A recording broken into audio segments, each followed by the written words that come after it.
get it. Mbijan raganya. Albaka. Mbaka important. Yo, nga transfer la sto. Ya transfer la. Ha, code nyingi. Okay. What's that? Nsila ID soto. That's sorry. I get it. Mbijan bro. Albaka. Mbaka. Bara alla service o tariya. Bare mo ki janna nun kunu bara tariya. Jannom yona forest de bureau. Gambia tonkon na no mbali ya bere. Birim koyna fo kato. Bari si kodo kino kato ni fo bolong labe. 56 branches mola soto Gambia jam. Ha? Gambia kono ani Gambia bantala bankol. Nko kodo kiya bere.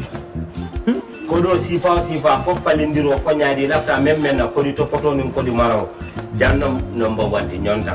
Andum fana nata anoda enterprise sotale. Wolam nyindi ko domorol fana kol fana be firale de dadi man domorol dir fana beteat. Gambia dawda yalo ngam fa kendol sotale je.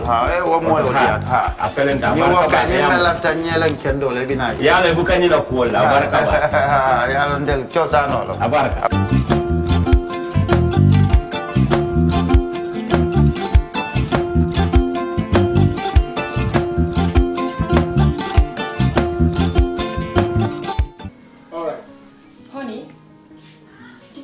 Him that the last time he sent the money, it was not enough to buy all the provisions.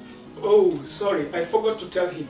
Are you guys talking about money transfer to buy provisions? Yes. But don't you know about Baluwo? Baluwo? What is Baluwo? Baluwo is a service that your son can use to send provisions directly to you guys from the shop. And you don't have to worry about the exchange rate. Tell me how Baluwo works. It's very simple. Just log on to baluwo.com and shop, or download the app on your phone. You can shop on the website or using the app to buy online basic products for your family and friends. With Baluwo, you decide what your money is spent on. Your money, your choice. Buy online products for your family and friends in the Gambia, Senegal, Nigeria or Mali. Baluwo, better than sending money. For the first time in the history of the Gambia, Gambia Printing Publishing Corporation proudly introduces the Biliomatic exercise book printing machine. The machine has the capacity to print more than 20,000 books per hour. Yes, 20,000 books per hour. It also prints magazines, newspapers, calendars, flyers, normal books and all kinds of printed documents plus items at affordable prices. With the Biliomatic printing machine, GPPC can now render high quality and non-size restricted printing service supply across the sub-region. Rush now and partner with GPPC for all your public and private printing service needs. Print with us today and you'd be offered highly professional, reliable and efficient service delivery by our team of experts. The Gambia Printing and Publishing Corporation is here to meet all demands and is reliable at all times. For more info, contact us on 437-4493 or 437-4402. GPPC is Gambian and it's yours.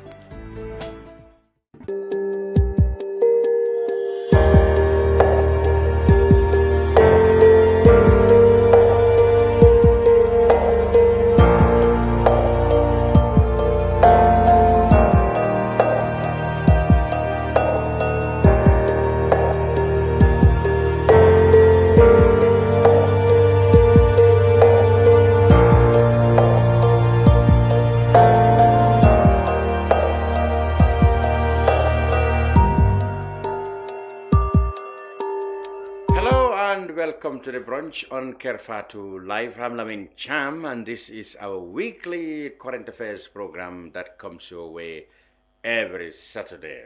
Well, this week I warn you, of course, we'll have a very short version, and not because of Ramadan, but because of a time schedule. This week I have the Independent Electoral Commission in the studio, and in the coming minutes or so, we will be discussing all the process in the ongoing local government elections, starting, of course, with the councillor and ending with the chairman stroke mayoral elections. With me in the studio to do that from the IEC is Makan Khan. He's head of communications. Welcome, Mr. Khan. Yes, thank you for having me. After a long time, trying to drag you here. Absolutely, absolutely. But Welcome. Here am I today. Good. Now, since we don't have much time, now here again, you are going to the, as you yourself will call it, last cycle in this election, the last chapter of this election cycle, if I'm right. You started from the presidential elections in 2021. You went to the parliamentary elections. Now this is the local governments. I think this is the last part of the cycle, if you like to call it. Yes, very well. Very Good.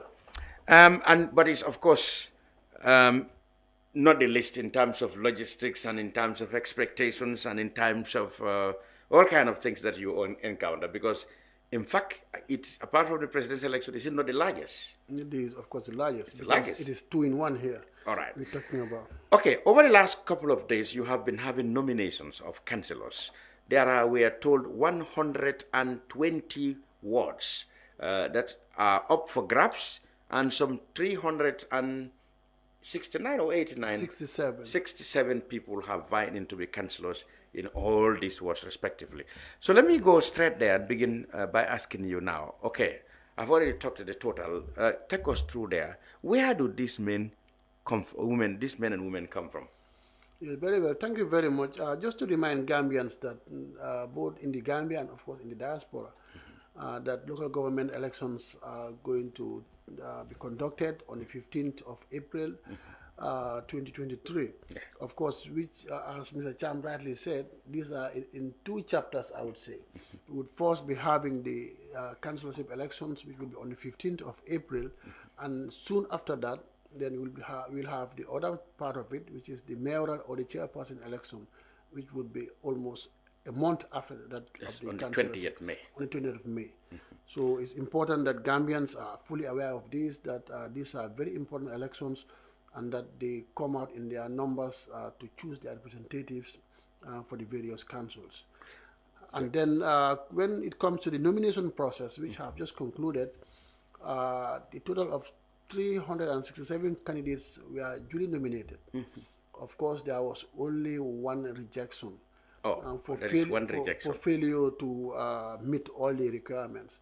Okay, we will talk about the requirements now. Let's talk about, can you make them into groups? How many of these are contesting for parties, and for which parties? For which and for the political parties, there are 299 candidates that are contesting for political parties. Okay. And of course, there is a number of 68 candidates who are independent candidates. 68. Meaning that they are contesting for themselves. Okay. So, and out of the general number of candidates, we have 58 women. 58 women? Yes, you know, we try to claim for women participation. And do you think do they come from political parties or are they independent? Because if they are independent, then you have not made any progress. Some are from political parties. No, the majority of these 58, are they? Are from political parties. Is that the case? The majority are from political parties. Then and we have some few independents. Then you have made progress. The parties are listening to you your advocacy for women. But of course, we think the number is small. You could have gotten a bigger number. Yeah, but then at least if they come from parties, if they were independent, I would have told you. We are making some little progress. Oh, okay. But right. I think we have to. But for 299, 58 is still a very small number. Exactly. Yeah. So I hope political parties coming to the future elections, I think we have to promote women participation in elections, which is key. Now, who qualifies for a councillor? What are the criteria? You mentioned there was one aspirant you had to turn down because he didn't have 1 or 2 criteria. What was the criteria? Yes, very well. As a councillor, there are up to 10 requirements to be nominated. That's a long list, 10. It's a long list. And all have to be met. And of course, these are legal requirements that have to be fully complied with. Okay. Number 1, the person has to be a Gambian. Number 2... that one is general. Yes, that's a given. Then number 2, the person has to be a registered voter. Oh, that's important. Then number 3, the person has to be at least 21 years of age.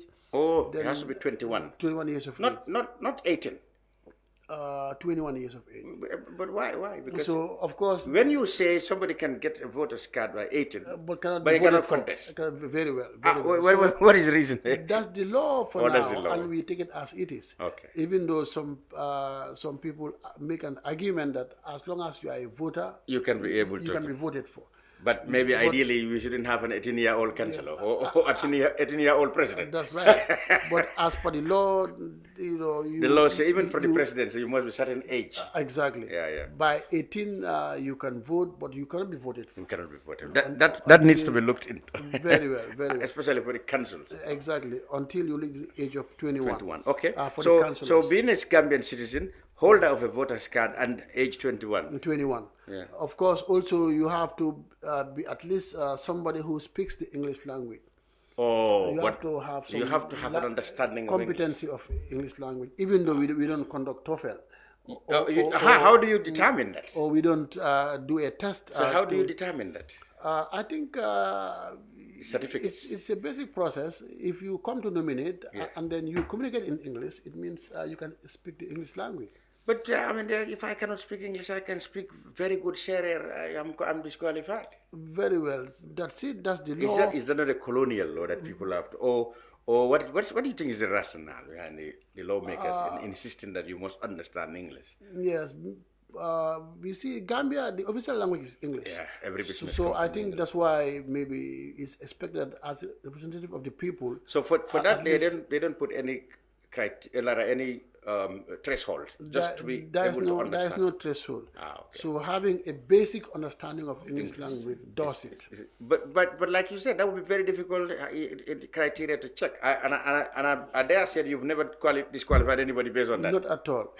Because you cannot even prove in the first place. Sometimes my CEO will always argue that once you accost somebody and then you tell him, how are you? He tells you, fine. The That's all right. Speaks English language. So in the same vein, when one comes to nominate, then he says, hello, how are you? He says, I'm fine. Then we assume that he has some understanding of it. You've passed that qualification because you are communicating in English language. Okay. So I think that's a basic requirement. Then also the person is supposed to declare the assets. Oh, even councillors? Councillors, yes. Oh, okay. They need to declare their assets, and also they also need to pay a deposit of $1,250. Oh, for them it's $1,250. And this deposit, this return to them if they score how? Is refundable based on condition. Okay. I'm not quite sure, but I think if they score about 20% of the vote, the total votes cast of the winner. Oh, at least they secure 20% of the votes of the winner. Votes cast for the winner. Then it's refundable. Oh, then it's highly likely that many of them will it's very likely that you will get almost all of them will get. Unless, of course, except perhaps the one that... And of course, which is also a minimal amount as well. Then also, if the person is in government service or is in public service, he or she has to provide what is called a leave of absence. This leave of absence means that the person has to be granted leave to contest in the election, and then would be proceed on leave for a period of 1 year without pay. Oh, so what about if the person does not get elected? Does he still have to stay for 1 year, or he have to come back? Yes. Apparently, he can stay for 1 year. Apparently, that's what the law says. Or maybe the 1 year is given a duration. Once you get you contest, if you lose, fine.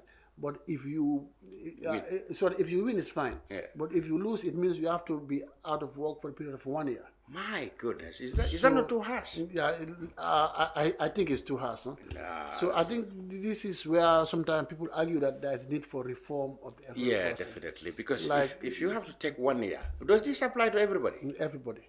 So that means, okay, we will come to that. Everybody. Does this apply? Okay, this is the application for councillors, or is it for everybody? Across the board. This across the board. That's right. You have to have a 1 year. 1 year leave of absence. You cannot come back. You cannot come back until after 1 year.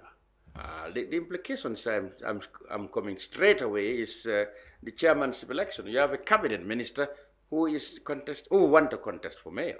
Well, here we're talking about the public service. That one is not a public service. Yeah, that's right.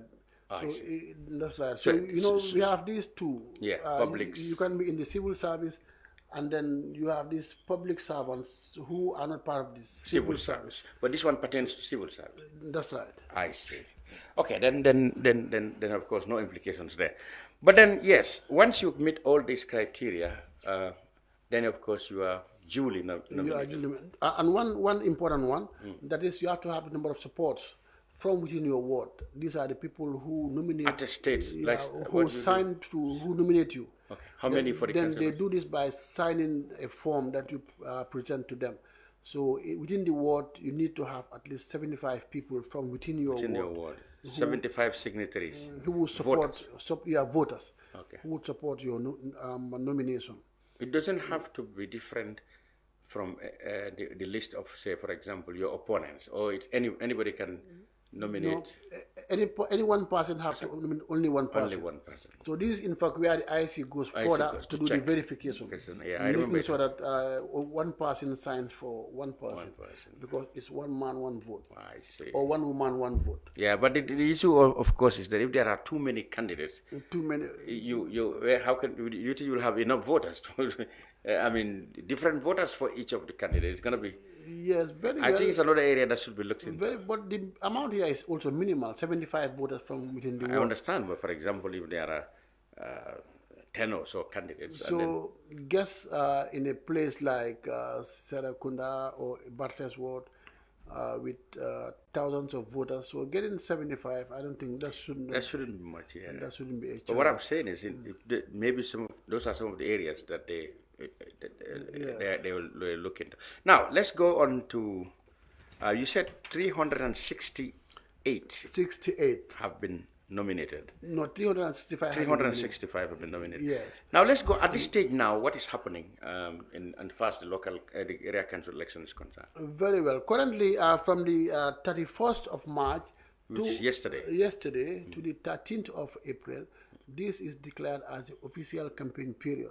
I see. This is the period when candidates will go out and about canvassing for votes.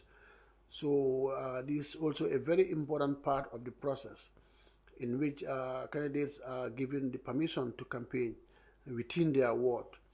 Of course, there are certain requirements in doing that. Of course, key among these is the campaign code of ethics, which sets out the ground rules for campaign during this period. Basically, what are those? Like? And number one, it's important that people make sure that they campaign peacefully. I think the key issue here is making sure that the campaign is conducted in the most peaceful manner, in the most organized fashion. Of course, this is based on what we call the campaign reconciliation, in which the campaign itineraries for the various candidates are drawn. So, and reconciled. Such that at any given place and time, you can have only one candidate on the ground. So this avoids clashes. Oh, okay. For example, if it is three, like for example, in this is Sudukonding ward, there is GMC, there is NPP, there is DOI. So you want to make sure that each day it has to be only DOI, in the ward campaigning. Not at all. Oh. Like in Sudukonding ward, there is the village of Sudukonding, for example. Okay. Sudukonding, maybe today is the 1st of April, 2023. Yeah. So in Sudukonding Bantaba, for example, so we make sure that at maybe 3 p.m. to 5 p.m., only one candidate will be campaigning in that village. In that village and in that location as well. Maybe if it is a bigger village, they can campaign in the village or in the town, but at different locations at different given time. I tell you, this is a huge logistics. I mean, you've been able to map all this out? Yes, and very well is even easier in the villages. It is more complex in the urban centers. Areas than so guess in Barthes Ward, for example, where you have the market with all the traffic, with all the people moving about, and all that. Yeah. So people campaigning within that, space. Yeah. So I think this is where the need for this campaign reconciliations is very important. So basically what you go for is that at least at any given time or town or center, there will be only one party at that area at that time. At that time, very well. Just to ensure that people are able to campaign and also to. What is the highest? What is the highest in terms of wards? I've seen there is one ward which has nearly 7. Yes, I think the highest is 7. 7, yeah, and this is Serekunda Barthes you're talking about. Barthes has a lot of candidates. 4, 5, 6.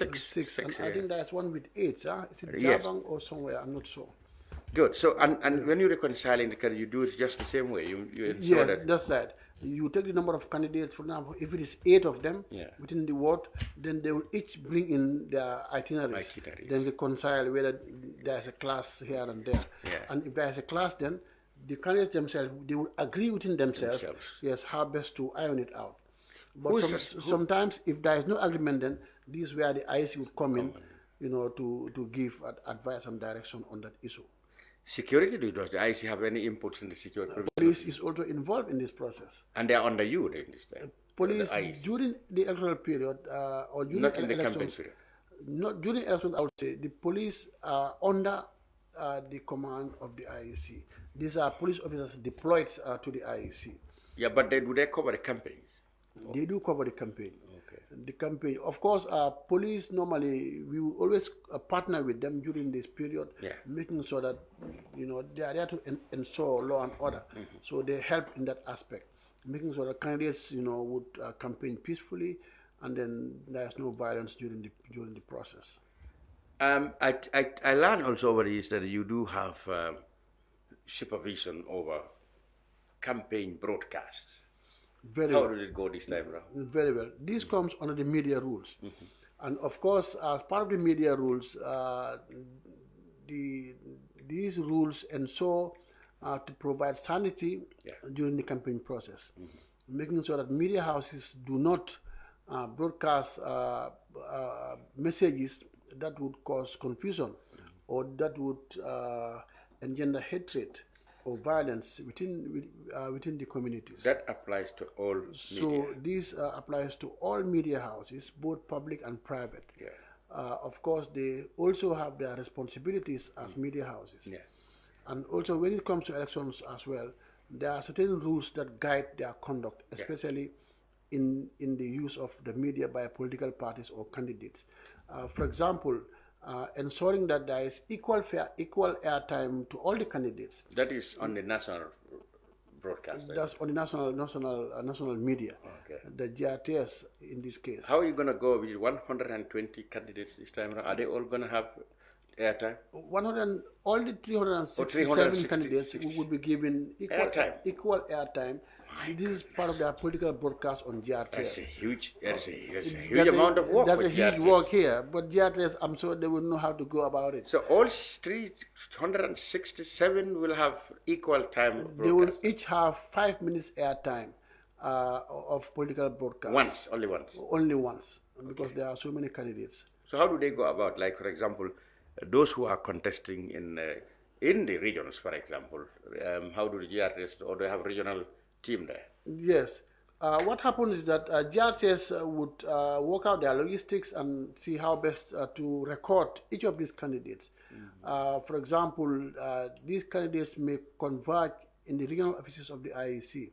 Of course, I know it's a big number, so GRTS cannot run after them to get them recorded. So that being the case, I hope it will be more feasible for this to be centralized at the regional center. The other complaint I had the last time is, like, for example, they, like you, should also do it by ward by ward. For example, you have in Woodley West today, you should have the candidate for GMC, NPP, DOI, all come today and not tomorrow for the other person. Because, I mean, I had complaints like that. Well, my broadcast came after the others come. I mean, did you talk with GRS to make sure that if they are bringing Woodley West, they make sure that all 3 candidates in Woodley West have a broadcast in one particular day, not the one after the other? Yes, I hope GRS, I'm sure they will work out that. Well, you've been in communication, so because that also is equality and fairness, like, you know what I mean? Very well. I think that's the most ideal, that they all come at the same time. Exactly, like today it is broadcast for Woodley West.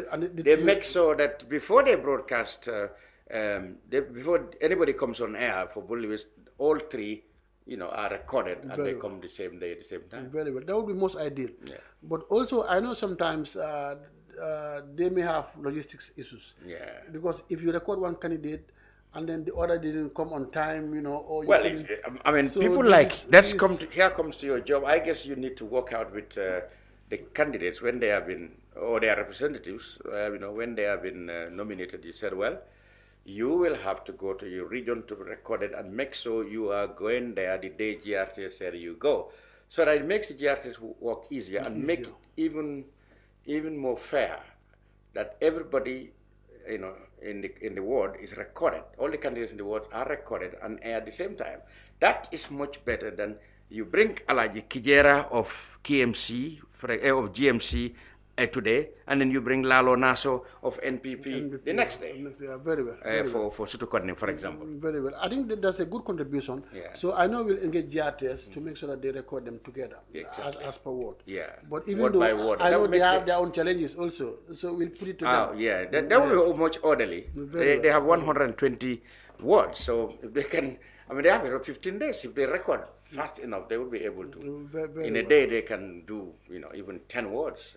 Very well. Possible, yeah. But again, one thing I miss is that from the 120 wards, one ward is going unopposed. Oh, that's interesting. That's the Balangar ward in the CRR. So the Central River region. That is significant. And who is that one? So that the incumbent Fanta Ture, woman, duly elected. Wow! Because so one councillor is community candidate. Is he independent or a party? She's from a political party. She's from a political party, I guess. Oh, do we have the pictures? Do we have the pictures? We have it. Yes. Because that person is the first elected councillor in this election, isn't Absolutely. it? Which region you said? CRR, that's for Balangar ward. Balangar ward, yes, CRR. Very soon we will get their name. She's the only unopposed candidate during this. So as far as the rule goes, that one is duly elected. Duly elected because he has no opponent. Yes. So she's the only candidate, and as such, she's duly elected. Balangar is in CRR. Balangar is in Central River region, CRR. That's where you have the upper Salums and in Lower Panchang, Salem. Lower Salem. Lower Salem. Okay, Lower Salem. What we have actually is Kaur and Kaur and Kaur and Kaur and Kaur. Yes. Then we have Panchang. And that's this one. That's Fanta Ture, Lower Salem, Balangar, NPP. For NPP. Okay. So NPP has one out of the 120. 20. So that's Fanta Sise from Balangar in the Lower Badibu, Lower Salem. Lower Salem constituency. Is the first person to. It's a woman. All the more. Yeah. That's congratulations to Fanta Ture. Yeah, very well, very well. Okay, so that means all the rest will have to go through the hustle and bustle of election. The campaign process. The campaign process. Oh, very well. So, all right. So congratulations there to NPP. They've got one. Very well. Fanta Ture of Balangar ward in the Upper Salem constituency. All right. Let's now turn attention to the, of course, the election day itself is on the 15th. Of April. Yes, very well. We are in the Ramadan. The rules normally says, you come at 8 and it closes at 5, and if you are in the queue, you still vote. Is there any changes because of Ramadan? No, absolutely. We're going by the law. Mm-hmm. We would have loved to have the elections after Ramadan. Okay. But we could not even do that. So we have to go by the law. That's why we have it in the Ramadan. And in fact, it's not the first time. Yes. I'm talking about the time for the vote and the closing, the opening and the closing. The voting period starts from 8 o'clock. 8 o'clock. And officially ends at 5 o'clock. At 5 o'clock. However, if somebody is already in the queue by 5, so he or she would be allowed to vote. The issue about it, most people complain, is there's never an end to that kind of thing. For example, you can be in the queue, and then somebody else come and join the queue, and somebody else join the queue, and then it goes on. Yes.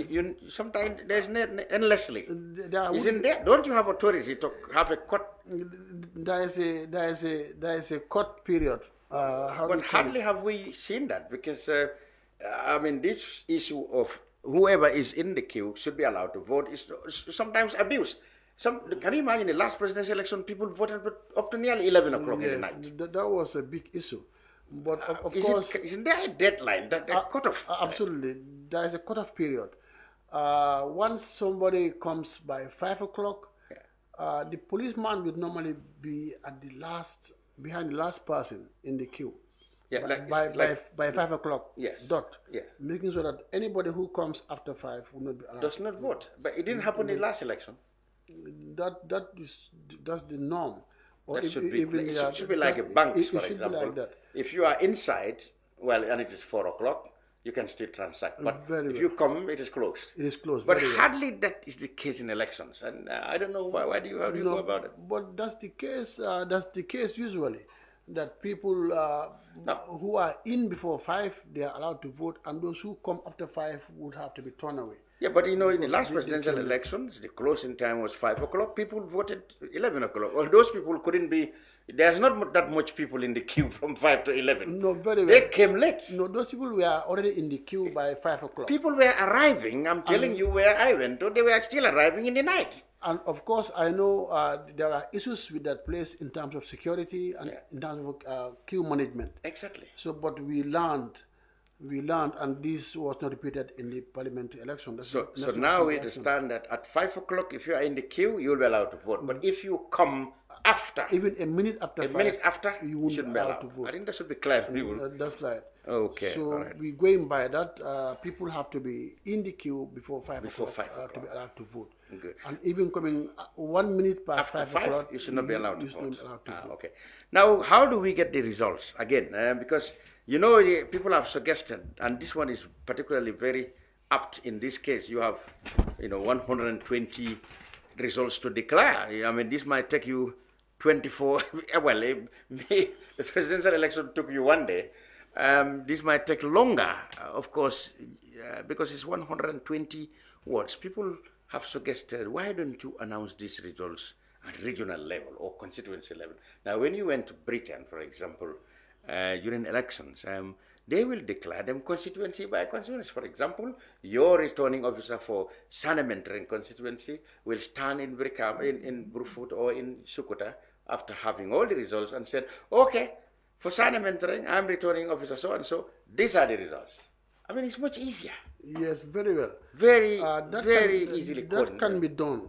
But then here in this case, whether results are declared at regional level or national level, I think it's the same. Because results, once they are ready in the region, then they are immediately No, but it also transmitted. helped. It also helped, in transparency. This transmission thing, some people in the past, even during the Jawara time, there have been suspicions of tampering with, tabulations and the results, and nobody has any chance to correct what has been announced is what everybody take home. So if you announce them at constituency level, and we have suggested this for the IEC to, change the rules and make provisions for such thing that your returning officer for a constituency should be able to announce the result for that constituency because it's much easier. Very well, very well. Here, let's take note that the elections are managed by the returning officers, who at regional level, they have a mandate to announce the result to the public. And again, the result, once it also comes to the head office, the chairman of the IEC would also have the prerogative to declare the results to the Gambian people. Yeah, but it's only the chairman who does that now. So in this case, the results, whether at regional level or at national level, I think once they are ready, they are immediately transmitted and declared by the chairman. So for me, this doesn't make much of a difference because results can only be declared or announced after they've been checked, vetted and confirmed, of course, by all the party agents. Of course, let's know. Why do you still have people, complaining that, no, these results must have been cooked. This was not what was collected from the source. Those are opinions. Maybe they can better explain that. Okay. Maybe their opinions. But of course, I know as a procedure, the IEC conducts one of the most transparent elections, not only in Africa, I think in the whole world. Because from the polling station level, when polls open in the morning, the party agents would confirm and verify everything before polling starts, that the ballot boxes are empty and that the boxes would be closed right there and then in their presence. And then sometimes even the polling agents themselves would put the ballot boxes inside the polling compartment. Now, where you don't have, let's take the scenario, most of the criticisms or the allegations is that, okay, for example, in this polling booth, I don't have DOI agent here, but I have NPP agents, only NPP. Maybe the others are not here. Or maybe it's UDP and GMC. The others are not here.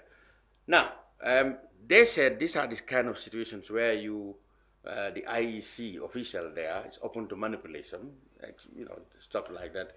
If two parties come together, or the party whose agent is present is able to influence the IEC official, then said, okay, let's enter 23 for 200 or 230, and then this is how they alleged that cheating can happen. I can say that is there a valid? I can say that it's not plausible. I can say that it's practically impossible in the Gambia here that elections figures are cooked or are rigged, because from the word go, and in fact, let me just make this clear that with or without the presence of political parties, the IEC will conduct very transparent elections throughout the period. Of course, not only the political party agents, but we also have other stakeholders that witness the process from A to Z. Yeah, but but they will not be present in all, for example, these 1,555 polling. The media are all over. But we don't have 1,555 media. And let's note that... Or even the police are not there. The police are in every polling station, not only one of them, but two of them. Yeah. We have the media houses, out and about, every corner, Election observers. During this period. We have the domestic observers, we have the international observers, and these are in addition to the political party agents. So that, just to say that, whether party agents are present or not, the IEC conducts transparent elections. Even where there are no party agents, Even if no police, no you are party assuring agent, that the IEC will tabulate what they found in the box. Absolutely. There is no way that IEC can Well, do that's what's expected of them. otherwise. There is no way that IEC can do otherwise, Okay. except that it would tabulate the results counted at the polling station level. Of course, when it comes to transparency, this is where the Commission would always urge political parties and other stakeholders to be part of the process, to accompany the process from A to Z, from voting up to counting, up to the results declaration, making sure that the process is as transparent as possible. And I can attest that Gambia has one of the most, if not even the most transparent process in not only Africa, but the whole world. Right. That elections are conducted in the most transparent manner, and also in the most professional manner as well. Currently, you announced replacement of cards, and even before you start, which is a normal process, there have been wild speculations, that, they're about to register new people. You must have heard about that. Yes, even though you try to orient the people that it is just the old ones or misplaced or lost cards that have been replaced. Or damaged. It's not possible to get new people.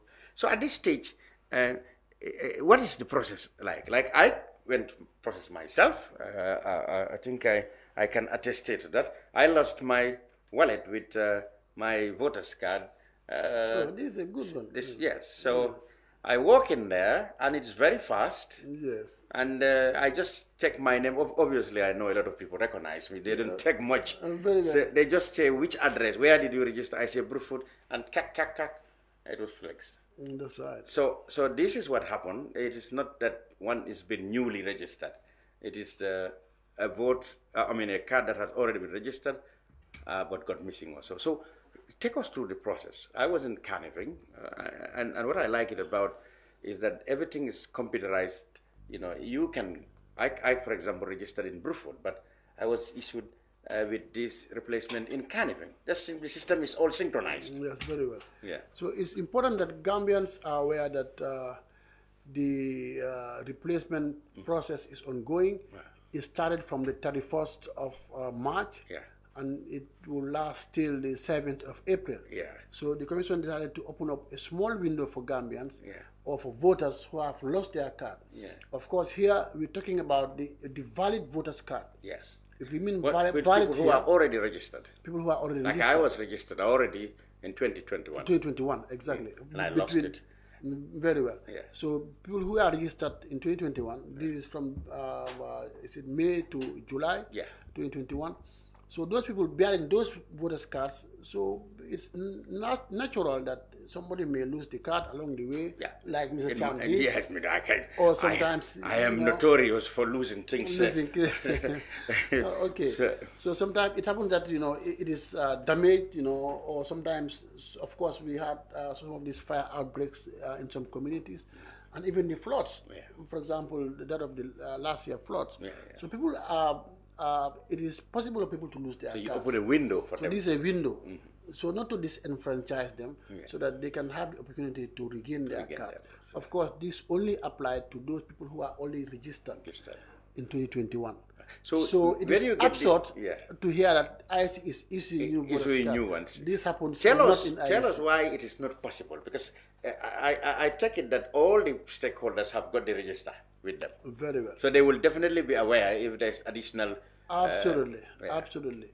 And of course, one important thing that we have to say is that the register, the voter register, is of course shared with all the political parties. Even with this, do you give them the data about these replacements, the political parties? The political parties have been duly informed of these replacements. Now, what I mean, at the end of the exercise, do they know? Do they have data that that Mr. X was the one who had his replacement? Or you don't share that? Not at all. We don't share that as of now. But however, whoever wants information can be provided by the IEC. Of course, sometimes one thing we have to say, sometimes the amount of replacements are minimal. I don't know why. Maybe the cost of replacing. Now you increase that to 200. Why do you do that? 100% increment. Yeah. Is it the Ukraine war and because everybody blames Ukraine war or COVID, but I don't think you have those. Not at all. You know, we are a service. 100% increase. We are a service provider. 100%. We are a service provider. And of course, sometimes we have this issue of people not handling their card very well. Just because they have it free of charge. So you're punishing them? So we're trying to encourage people to better handle their cards. Like Mr. Cham, who travels. So you're punishing me. Next time I'll be careful. We argue that people should keep their cards at home and then only use them when it's time to vote. But not to be used in the shops, or in the banks. I used to carry all cards in the wallet. So that's very dangerous. So I made a mistake of putting there's this bank card, there's ID card, and then I made a mistake of putting the voter's card there too. So that's very dangerous. They all got lost along. I could replace ID card and bank card, but you cannot replace it until authorized. So that's what happened. That's right. All right. So election night, that is 15th April. You said election closes at 5 o'clock. Yes. So it's the same process, counting on the spot. Very well. And maybe just before that, maybe the cooling off day. As we know, the cooling off day. Campaign starts from the 31st and ends on the 13th of April. And then on the 14th of April, this is a cooling off day. Nobody's. This we say is a no campaign day. So people have to, candidates have to cease all political activities, and even the media. The media has also have to cease all campaign broadcasts. I see. Which is difficult to police. No campaign broadcasts. Last time we did our best. We did that. We had our issues in previous elections that media houses sometimes continue to, knowingly or unknowingly, they will still publish or broadcast political materials. But they will say it's an advert. Advert. So you are saying that now everybody must streamline even your commercials to ensure that nothing comes on the 14th. On the 14th. Absolutely. I see. Because of course these are part of the media rules. I see. And we expect media houses to comply with the media rules. So no adverts on the 14th. Make sure all commercials ends on the 13th. No political adverts on the 14th. On the 14th. So everything political with this election stops on the 13th of April. By midnight. By midnight. I see. Then on the 14th we are already in election mode. So on the 15th, we are already on election mode. So there should be no campaign during this period. Even door to door, nothing. Even door to door, there shouldn't be. Okay. Of course, it's difficult to check that. That's why. How can you police that? It's difficult to check. Of course, maybe in fact some unscrupulous politicians. That's the day they have time even to campaign even more aggressively. That's right. And here, when you talk about campaign, of course, we're talking about people coming out in public spaces and using PA systems. This is our understanding of campaign. Even though sometimes the new trend now, especially in the Ramadan period, that some candidates they will throw they argue to go and campaign door to door. Door to door. Exactly. So these are some of the strategies that they use. All right. let's now turn to the the elections. Of course, the results will be declared by the chairman as usual. Now let's turn to the the chairman stroke mayoral elections. I think for your purpose, you have 8 administrative areas, isn't it? 8 local government areas. 8 local government areas. Now you have the CRR South and North. That's I think that's what made it 8. 8, absolutely. All the others are regions. The region, that's right. So far, has anything started in terms of process in that election? For example, people filling forms, aspirants filing their nomination forms. Have everything started? Absolutely no. Oh. Right now, all attention, all energies, all focus are on the councillorship elections on the 15th of April. Okay. And once we conclude with this, then immediately after that, this concludes on a Saturday. On the 15th. On the 15th. Yeah. And possibly maybe on the 17th, I'm not sure. On Monday. But hope not. No, yeah. on Sunday. Yeah. On the 16th. I think you'll be able to declare this election. Hopefully we'll do on the 15th. But sometimes, it will cross over to the 16th. Yeah, that's it. And then that's on a Sunday. And on the 17th April, then we immediately kickstart that of the councillors, that of the chairpersons and for the mayors. So this comes immediately after the councillorship elections. Okay. In which people will, even by the 17th of April, the forms will be out. Yeah, just a day after we conclude, then the forms will start to be rolled out. To be rolled out. Yes. Okay, we mentioned, we skipped something in the area council election. I don't know whether it matters there. It's not part of the criteria you listed. The residency status. Yes, residency. Let's go to the councillors first. Yes, the councillors' residency was an issue as part of the electoral laws. Yes. However, cognizant of a court ruling on the issue, now residency. That is the Bakari Dabo. Yes. And Co versus whatever. Yeah, Bibi Dabo and Co. Yeah. Versus is it? I call it the BB law. BB's law. The Bibi Dabo yes, case. Very yes. well. So what new things that brings? Yes, based on precedent. Yeah. Following that ruling, now the issue of residency is no longer a qualification. Because as per the law, as per the ruling of the court, that once you are a Gambian, irrespective of whether you stay in 20 the Gambia, years away, or whether you are staying in Plateau or in or in Mass, then you are still a Gambian. You are still a Gambian. Yeah, so that's what the court ruled. That's right. So now the residency thing is no longer there. So the issue of residency is no longer an issue. For every election. For all elections. For all elections, I hope. I'm not. That's what the thing so means. Okay, so, let's talk about the area council. Exactly. There is not there. For these elections, the issue of residency is not an issue. That's local government altogether, including mayors and for both the councillorship and the mayors. And for the mayoral so or chairpersons. Residency is the not issue of there. residency is not an issue. What about criminal liabilities? You don't have them in your list, or no, maybe we can just take you through the qualifications for mayor, chairperson. Okay, let's go to the mayor. Number one, a Gambian citizen. Yes, that's a given. That one is. You must be Gambian to contest. Then number two, you must be a registered voter to contest. Yeah. Number three, you must be at least 30 years of age. Oh, so mayors. So again, the age issue is coming. Yes, age is coming. By 18, you can vote. So somebody. But you can't be anybody a mayor less than 30 cannot 18. be mayor. And that's right. Yeah, that's it. So that's the age. Yes. Then the issue of residency is no longer an issue. That's no longer an issue. That's no longer an issue. Okay, Then this issue of educational qualification. Yeah, for mayors. For or mayor, chairperson. for Do mayor you have or to have a chairperson, degree or what? They have to have at least a secondary school certificate. Secondary school certificate. Secondary school certificate. Is that what is known as now senior secondary, or secondary school? Or it could be just the others in the previous time. Secondary school is secondary technical. They have secondary technical. And then there is high school at the time, but now it is called upper basic and senior secondary. I know it's, so when you say secondary, are you talking about upper basic or senior secondary? And I think grade 12 is that's senior secondary. Senior secondary. So is it grade 12 you are grade 9 is secondary, right? Yes, grade 9 is. Grade 9. So I guess with the grade 9. It's grade 9. Yeah, that's it. Okay. Because it's in senior, it's in secondary school. Secondary at least a secondary school certificate. Okay.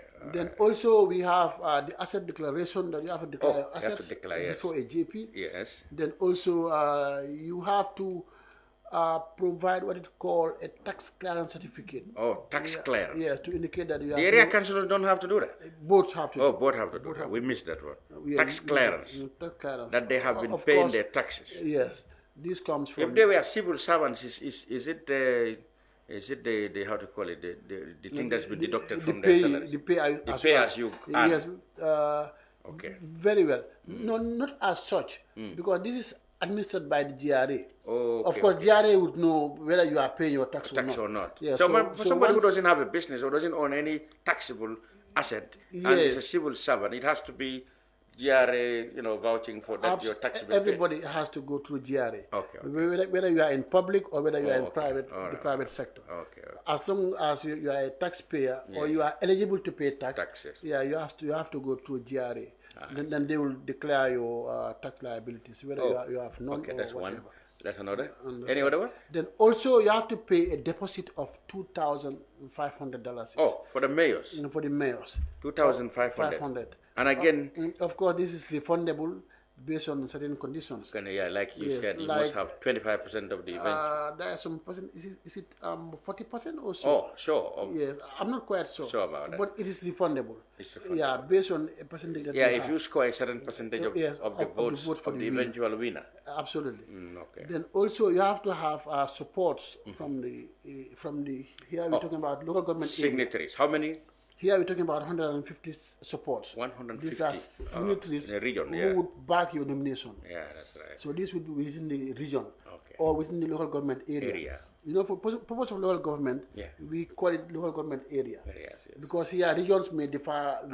Because may differ. For example, the issue of Kuntawu. Yeah, that's what I'm saying. Yes, You Janjambur is one region, Yeah. but now it's having two local government areas. in your kind of work, you have your, like the agriculture will have and education will have their region 1, region two, very That's well. for their own administration. Very well, very well. Yeah, so you call it local government area so that you don't Area. bring confusion. Confusion, Yeah, exactly. I know. Because here we've seen one region. Yeah, with having two local government areas. Yes, I understand. And with two area councils. Yes, that's Janjamburi area council And and the Kuntawu. Kuntawu area council. So this makes it eight elections. Yeah. Good. Then also we have a leave of absence.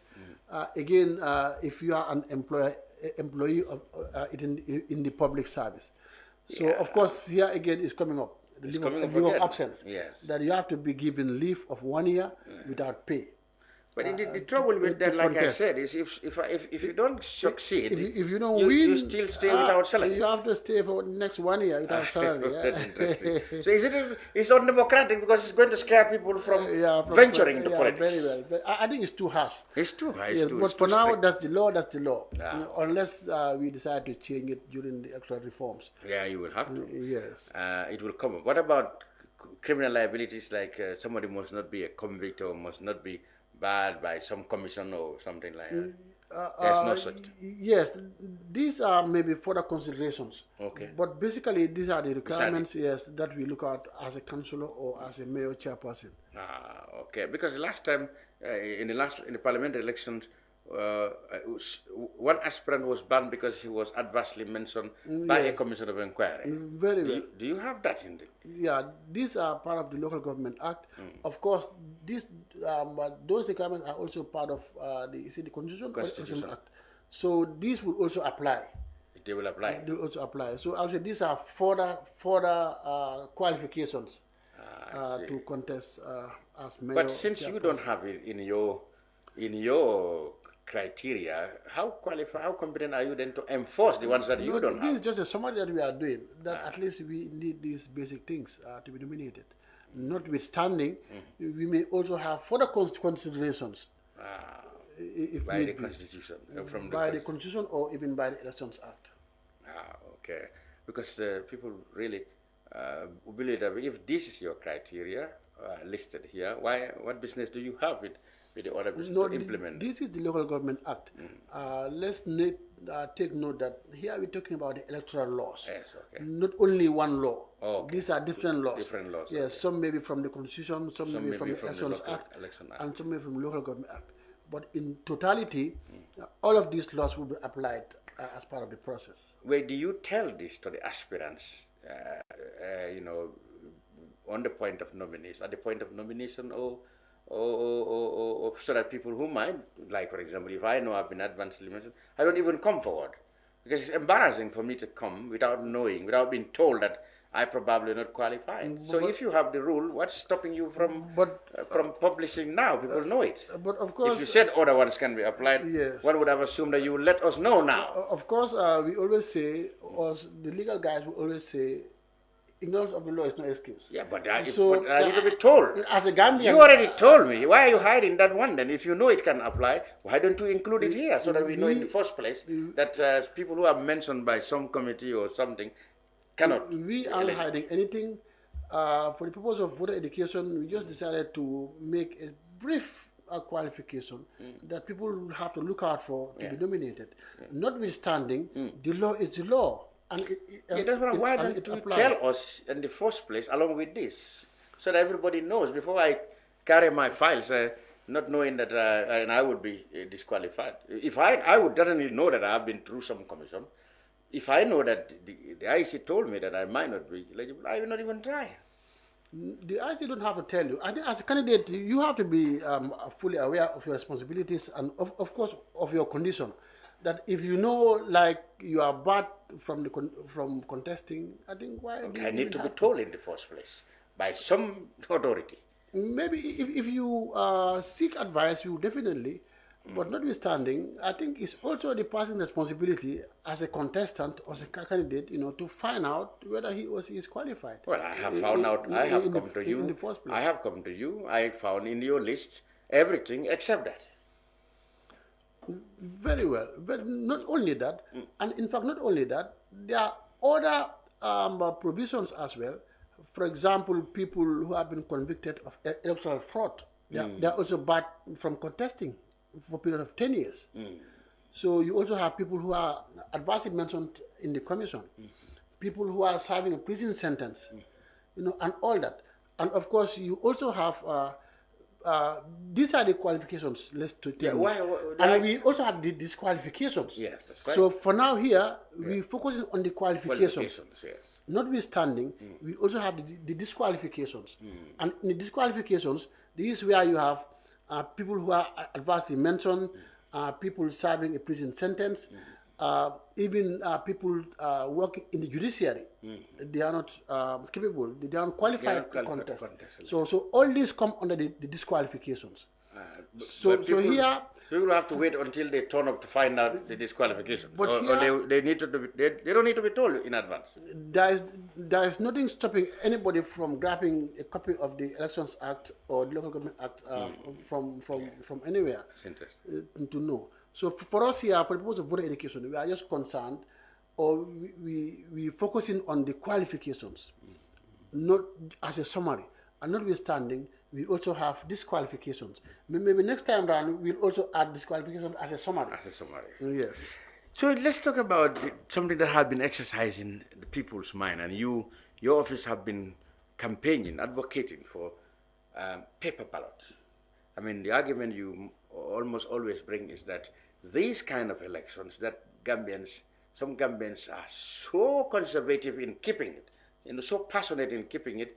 You argued, your office argued that this is outdated and it is a logistical nightmare.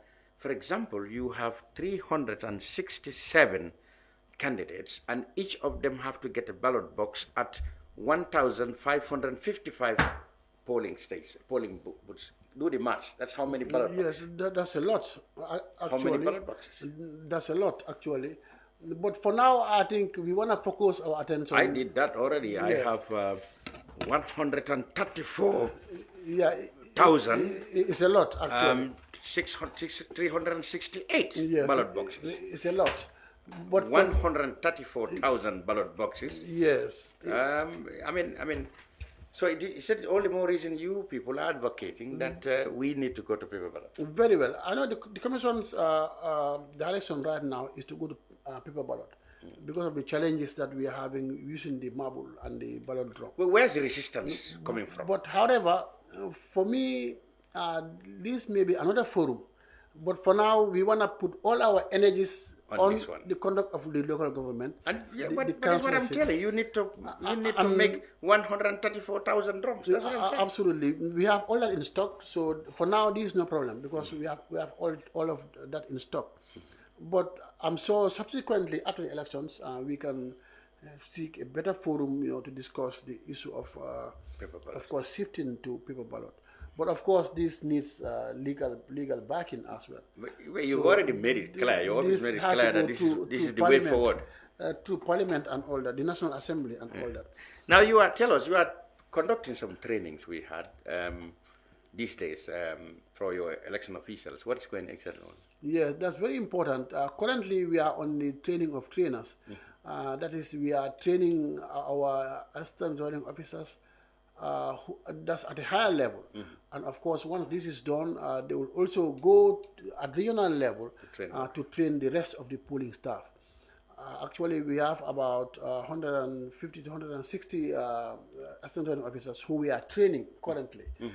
And once this concludes, then subsequently, they would also train the other staff, the presiding officers, and the other polling staff on how to conduct the local government elections effectively, transparently, and also. And talking about your electoral staff, not long ago, we read in the media that some of your rural or regional staffs have been complaining that you don't give them much money as you do with the staff from the headquarters. Was that matter resolved? Has that matter been resolved? Yeah, that's no longer an issue. Because elections are coming, and they said, yes, they are not giving. Maybe they want more money. They said they don't ask you for more money. They're saying that they do all the donkey work there in the regions. They don't get allowances. You people like Makan will leave Canifing and go to Mansakonko and get paid for a lot of money. So somebody in Mansakonko for 1 month doesn't get half of what you get in 2 days. Yes, that's what they say. I think let's get one thing clear. The issue of that may be a privilege that people are given allowances in some instances. Of course, you are posted in Mansakonko here. You're working in Mansakonko. You're working in your own office. You may not be given allowance. So get somebody who moved from one area to another area, like coming from Banjul or Kanifing, and deployed to Mansakonko or Basse. So do we say that this person should No, we know he should be given he should be given night allowance, we know. Absolutely. Yeah, but then even it's an exercise, like you said, this is a registration exercise, or this is recruitment of staff, or how do you call it, electoral staff. I mean, I'm in Mansakonko. The exercise opens from date Nangam to date Nangam, and I don't get paid for that. But you who come from the Kanifing, you get paid just to look and supervise me. You get paid for that period. I am doing it. I'm not paid. That's what they're very well. If you are in your own office, why should you even be paid? No, but the exercise. You are doing your normal work. Yeah, but registration is an You are doing your normal work during official hours. So I think even the issue. But you two are doing your work in official hours. By going to Mansakonko, I can understand you'll be given night allowance. But no other allowance will be given to you? No other thing. Or is that the case? Absolutely. But they said that's not the case. Absolutely, that's the case. I would say. But that matter is resolved, because they said if you don't solve it, they will not. And of course, the matter is resolved. They weren't even paid for those things. They have not been paid. They've not been paid because they are entitled. So that grievance is still there, then, or you made them to understand that they shouldn't be paid. Yes, we made them understand that we are doing our normal work. To be paid. Absolutely. So it's part of their normal work. It's no longer an issue. Absolutely. Oh, really? That's right. Makan, thank you very much. Except of course, you want to share with our viewers one or two things about elections. Very well. The campaign, I would say, as it's kick-started yesterday and it's now ongoing, just to remind the Gambians, just to remind voters and the candidates that we have to do our best as Gambians. Gambians are, I would say, the most peace-loving people in the whole world. That these are elections. Of course, these are not new in the Gambia. Gambia is a leader when it comes to elections, I would say, globally. And now we, in these councilship elections, of course, the campaign started, and now we expect people to comply with the regulations or the laws, the regulations that guide the campaign process. For example, the candidates, let them campaign in the most civil manner. Avoid insults, avoid defamation and personal attacks. I think as a candidate, the best you can do is to put your political agenda before the people, before the voters. Tell them why they must vote for you, and not to do the ultra-virus, to be insulting here and there, castigating, attacking. Number one. Number two, also, as a candidate, you are obliged to use your own campaign materials. This includes your symbols, colors, pictures, and all that. So that. But you give them those symbols. They come with their symbols when they are accepted. As a political party, they already have their symbols. They already have their colors. Yeah. But so independent. When it comes to independent candidates, there are some color combinations that are presented to them to choose from. There is a list that they choose from. Okay. So like it's not been imposed on them; they choose from the lot. And again, when it comes to the symbol, they provide their own symbol. So we expect every candidate, either from a political party or an independent, to use your own color or colors or symbols. You mean they produce material, election materials, campaign materials by themselves? That's what you mean? Yes. And using the color that has been approved by them. Approved. Example. If you are in party A, and your color is what? It's brown. Is whatever, and then you don't want to name any your color. symbol is whatever. So we expect you to use those only. And not. You remember last that of the other political party. Because this is becoming a problem now.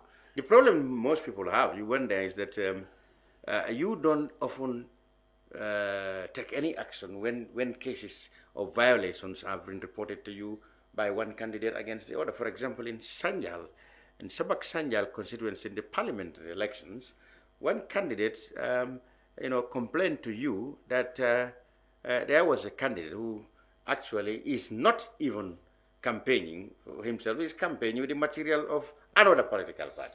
Very well. I would say the Commission took a lot of action to resolve those issues. The issue of Sanjal, I think we did a lot to make sure that the candidates, they understand that they are obliged to use their own colors or their own symbols or materials, and not that of others. Yeah. And then this was made to them to understand. And of course, in even some instances, we had to force some of them to bring down some of the banners or some of the posters that they were using, but which belonged to other political parties or candidates. Yeah. So I would say this happened. Of course, you say we didn't do anything. What did you do? I'm saying we did a lot. We made them understand that they must not do that. And in fact, if they do, we compel them to bring down some of those materials, and again to desist from using those materials. And also, we have to make one thing clear, that IEC would not always want to use the red card. We want to talk first. But it depends on the offenses. Even the referees don't say, well, of course, there are straight red cards, but then it depends on the gravity of the... So first, we want to use diplomacy. Let us understand that this is the law, these are the rules, please go by it. And of course, if this persists, we can give you a yellow card. So, but we don't pray to go to the extreme by using the red card. But many a time they would understand and they would comply, even before using the yellow card. There you go. And those cards are not selective. You don't selectively use them. Not at all. Not at all. Not at all. All right, Makan. He is the head of communications at the Independent Electoral Commission. Very busy these days. They are the Kerr Conference Center conducting training for trainers. Thank you very much. We hope to catch up with you in the course of this election process, maybe in the next couple of days or weeks. Yes, thank you for having me. And that's about it in the brunch. I'm Lamin Cham, wishing you have a very good weekend.